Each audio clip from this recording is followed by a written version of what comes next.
सोनाली फोगाट के यहाँ पर हमारे साथ उनके भाई भी मौजूद हैं। अब उनसे जान लेते हैं क्या कह रहे हैं वो। सुनिए।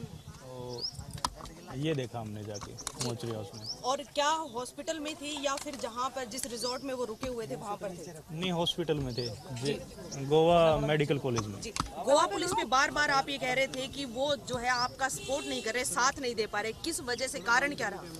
कारण यही था कि हम तो हरियाणा में तो यही रूल है कि कोई अगर इंसिडेंट होता है तो उसकी एफआईआर दर्ज होती है जी। और गोवा डीजीपी साहब ने हमें बार बार यही बता रहे थे कि आप पहले मेडिकल करवाओ और मेडिकल बेस पे अगर कुछ बनता है तो उसके बाद में एफआईआर दर्ज होती है जी। तो हमारी मांग तो पहले यही थी कि हमारी एफआईआर दर्ज होनी चाहिए, लेकिन वो एफआईआर दर्ज नहीं कर रहे थे। और उसके बाद में कल मेडिकल हुआ और मेडिकल में पुष्टि हो गई कि इनको काफ़ी चोटें हैं और केमिकल पॉइजन की भी पुष्टि हुई है। जी, अब जिस प्रकार की जो रिपोर्ट आई है और उसके बाद जो गोवा पुलिस वहाँ पर कार्रवाई कर रहा है, क्या आप उससे संतुष्ट हैं?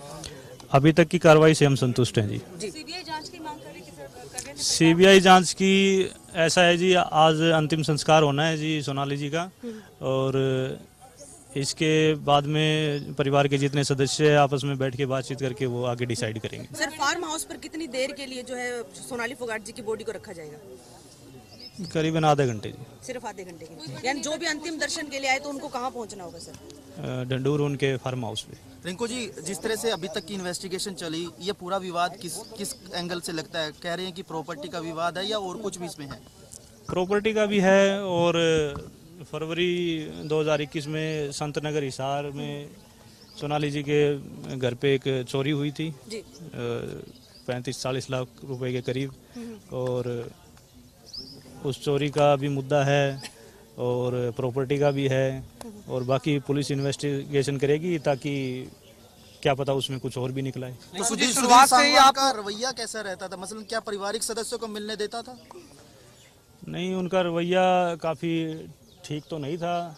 जो भी जितने बीजेपी के कार्यकर्ता मिलते थे उनके सोनाली जी के फ़ोन वही उठाया करते, तो आती थी शिकायतें कि ये मैडम से मिलने नहीं देते जी। और पार्टी के हम कार्यकर्ता हैं, समर्पित कार्यकर्ता हैं, लेकिन फिर भी हमें वेट करना पड़ता है। और और आपकी माँ ने बात की थी तो उन्होंने भी बताया कि वो हमें भी मिलने नहीं देता था जी, वो फ़ोन उनके वही उठाते थे जी। सुखविंदर, मुझे ये बताइए शुरुआती दौर में जिस तरह से सुखविंदर उनके साथ में जिस दिन घटनाक्रम हुआ है उस दौरान बिल्कुल उनके साथ में था और वो सीसीटीवी फुटेज में भी है, सब कुछ है वहाँ। पहले भी आप शुरू से ही ये कह रहे थे कि इस वारदात के पूर्व जो अंजाम दिया गया है ये सुधीर सांगवान की तरफ से दिया गया है, लेकिन गोवा पुलिस इसे दिल का दौरा पड़ने से मौत मान रही थी। अब आखिरकार जब सुधीर सांगवान की गिरफ्तारी हो गई है, क्या लगता है कि गोवा में ही इस हत्या की वारदात को अंजाम क्यों दिया गया? क्या लगता है आपको? वो तो पुलिस इन्वेस्टिगेशन में सुधीर सांगवान और उसका दोस्त है सुखविंदर वो ही बता सकते हैं कि वहाँ ही उन्होंने ऐसा क्यों किया है। वहाँ का पुलिस प्रशासन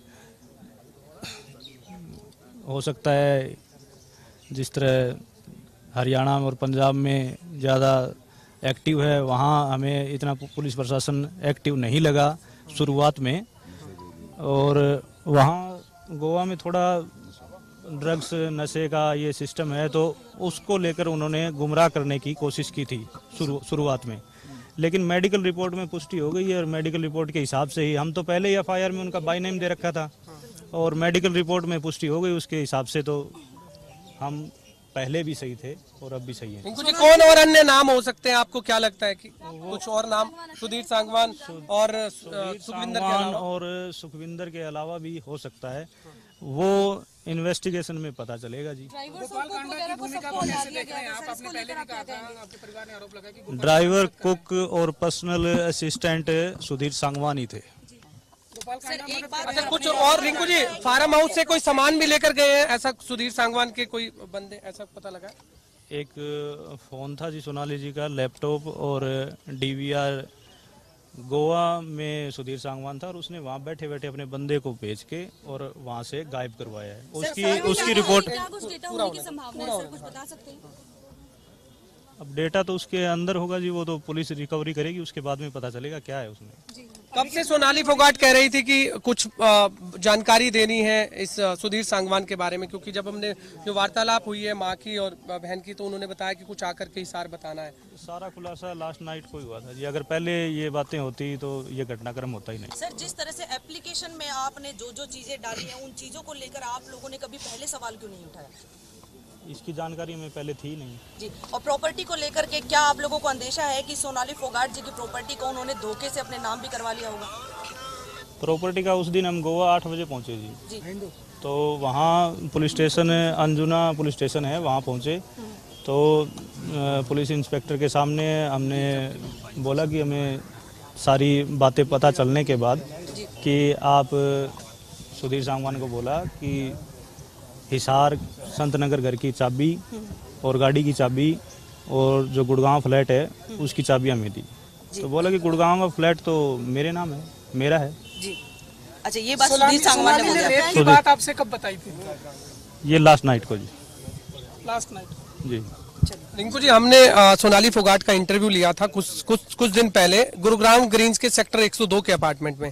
हमने देखा था कि सुधीर सांगवान और सोनाली फोगाट केवल 2 ही लोग वहां मौजूद थे और जो भी सोनाली फोगाट बयान दे रही थी वो खुद सुधीर सांगवान उन्हें बताता था, उसके बाद वो बयान देती थी। इस तरह की हमने जब बातचीत की थी आज से 25 जुलाई को हमने ये बातचीत की थी। जी ऐसा ही कुछ था जी।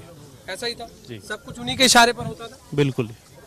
देखिए, रिंकू डाका है सोनाली फोगाट के भाई, जो आरोप लगा रहे हैं कि सुधीर सांगवान जो उनका निजी सचिव था उन्हीं के इशारे पर सोनाली फोगाट सब कुछ करती थी, हर बयान देती थी।